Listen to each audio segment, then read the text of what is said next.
The Dallas Stars picked up a much-needed win. They get 2 points against the Pittsburgh Penguins behind a heroic performance from goalie Jake Oettinger and some excellent play from all of their lines, but especially one line in particular. We'll talk about all of that and more on today's episode of Locked On Stars. Your Locked On Stars, your daily podcast on the Dallas Stars. Part of the Locked On Podcast Network. Your team every day.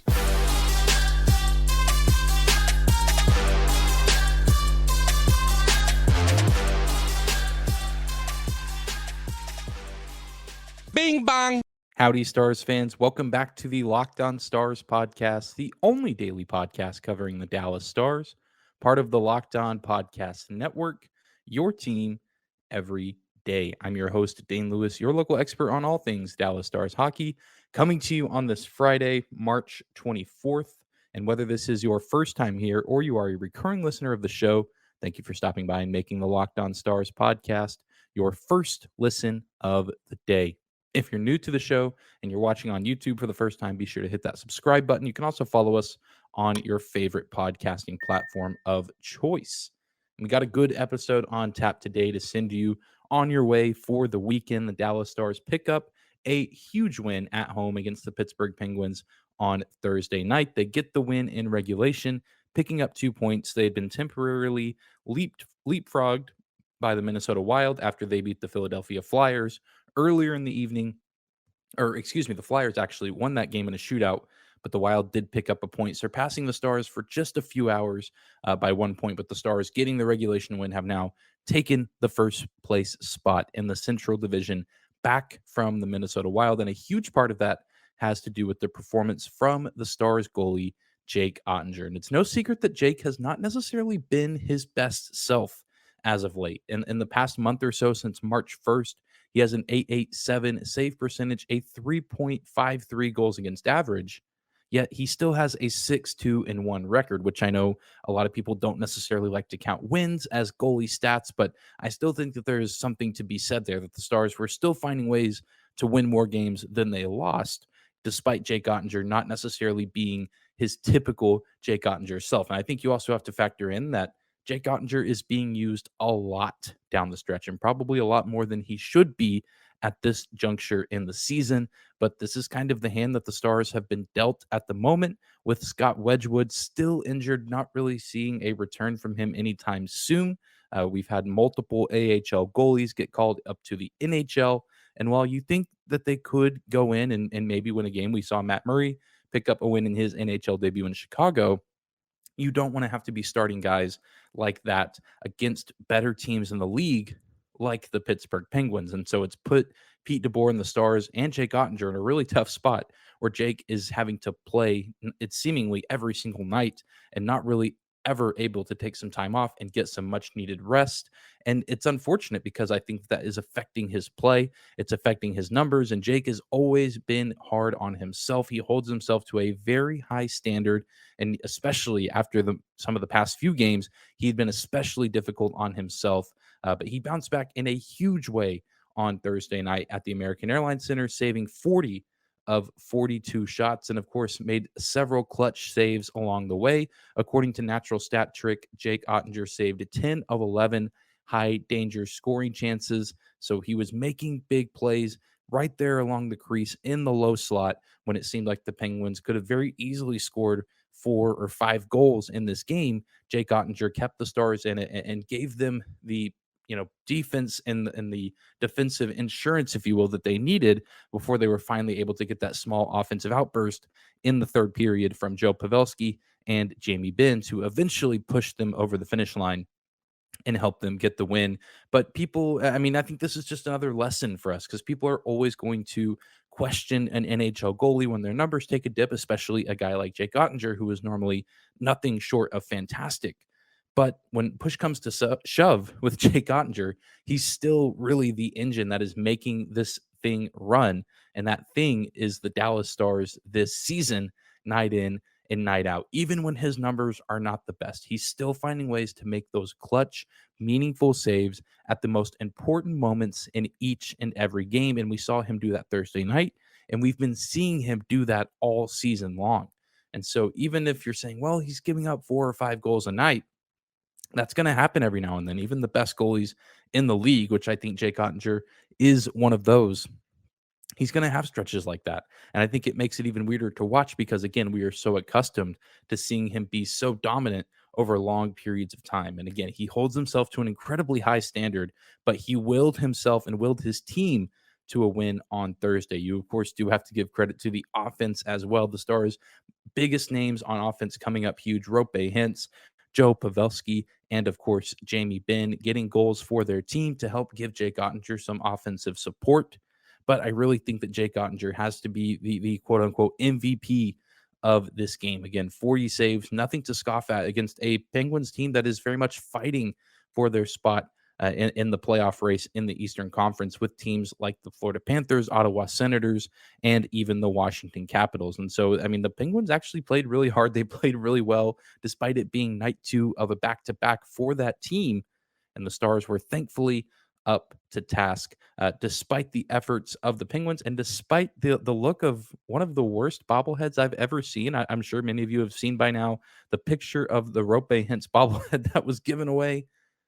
Yikes. That's all I got to say there. But thankfully, even if the bobblehead quality isn't great, you can typically bet that the play from Rope Hintz is going to be great, and the play from Jake Oettinger is going to be excellent as well. And that was on full display on Thursday. Well, we're going to take a quick break, but when we come back, we'll talk a little bit about the Dallas Stars' fourth line and show some love to the guys down there. Today's episode of Locked On Stars is brought to you by Indeed. No matter how the last game went, anytime you take the field, you've got a shot at greatness. Give your team the best shot at winning by recruiting more MVPs with Indeed. If you're hiring, you need Indeed because Indeed is the hiring partner where you can attract, interview, and hire all in one place.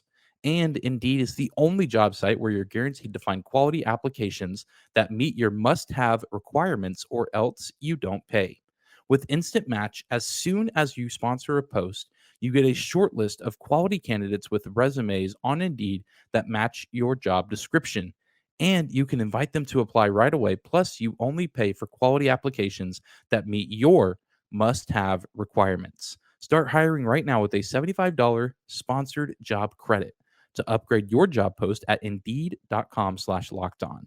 Offer valid through March 31st. Indeed.com/lockedon. Terms and conditions apply. Need to hire? You need Indeed. I want to thank you again for making the Locked On Stars podcast your first listen of the day. The Dallas Stars take down the Pittsburgh Penguins to reclaim the first place spot in the Central Division, which is all you can ask for. The Stars can only control what they can control, which is the games in front of them. They weren't able to do it earlier in the week against the Kraken necessarily. They pick up a point, but on Thursday night, they take care of business and they beat a team that they should have beaten. They do so in regulation. They pick up 2 points, and now they'll have to reload and look to do it again on Saturday with the Vancouver Canucks coming to town. But before we talk a little bit about what Saturday night has in store, I want to talk a little bit more about this game and show some love to the Dallas Stars' fourth line, who had an excellent game. They were, in my eyes, the second best line out there besides the Jamie Benn line, which features Evgeny Dodonov and Wyatt Johnston. But the fourth line on Thursday night did not have Radek Faksa. This line gave us Frederick Olofsson, Freddie Olofsson, if you will, Luke Glendening, and Yoel Kiviranta. And they came out and they forced the issue from the get-go in this game with the road-weary Penguins. That was a huge factor coming into this game, that we knew the Pittsburgh Penguins were good. We knew that they had pieces like Sidney Crosby, who it's insane that his goal on Thursday night was the first time he had scored in Dallas with how long he's been playing. Just insane to me that he had not scored in the American Airlines Center arena. But I guess he can check that one off his list now, and he scored in all 31 arenas, which is pretty impressive. But I digress. I mean, they have those pieces. They have Malkin, they have Letang, they have Sidney Crosby. But I mean, they were coming off of a difficult game, a win, but a difficult game in Colorado against the Avalanche, high altitude, late travel, late arrival to Dallas, probably not a ton of sleep, maybe not a ton of energy. And the Penguins, again, actually played pretty well to their credit. but I think that they were held back a little bit by the play from the Dallas Stars fourth line in particular, a little bit more of the checking line. They checked to some extent for sure, but they also were burning the Penguins on offense as well, generating some high quality offensive looks. They were second on the team in expected goals for, again, only behind the Jamie Benn, White Johnson, Evgeny Dodonov line. They had a few rush opportunities, which you don't necessarily see a ton of. And if they had more of them, maybe we would have seen some of these chances go in. But you can't imagine that Luke Glendening, Yoel Kiviranta, and Freddie Olofsson are practicing rush opportunities too often in practice, and they're also not seeing those opportunities too much in games. So we're not always going to see them execute, but they made the Penguins work on both sides of the ice when they were out there on their shifts. And it's not something that I feel like we've seen, consistently across the board this year, but every now and then you'll just get these excellent performances from the Stars fourth line, which I think is going to play a huge role in the playoffs because you kind of have your top three lines sorted out with, of course, the Hintz, Robertson, Pavelski line, Ben, Johnson, Dodonov, and then once everyone's healthy, you should have Sagan, Domi, Marchment, I assume, and then the fourth line either looking like what we saw on Thursday, or you throw in Radek Faksa, and you can, slide Olofsson out. You could slide Ronta out. I feel like Glendening and Faksa need to for sure stay, and then you kind of go from there. But I think that this fourth line could be a huge key component for the Dallas Stars in the playoffs this year. We know that they can get things going offensively with a guy like Faksa, who has 11 goals this season, despite not being the offensive focal point for the team in the 22-23 campaign. And then you just factor in what every other guy brings to the table. We know that Luke Glendening plays with that high level intensity. He never takes a shift off. He wins in the faceoff dot. He plays aggressive, not necessarily a goal scorer this year, but that's going to come sooner rather at some point, I should say. And then, of course, you have Yoel Kiviranta. We know what he's capable of in the Stanley Cup playoffs. We know he certainly does have some magic up his sleeve. And then you have a guy like Freddie Olofsson, who has yet to make an appearance in the Stanley Cup playoffs. What energy and intensity he would bring with the excitement and joy of getting to participate in the greatest sports tournament on earth for the first time in his career.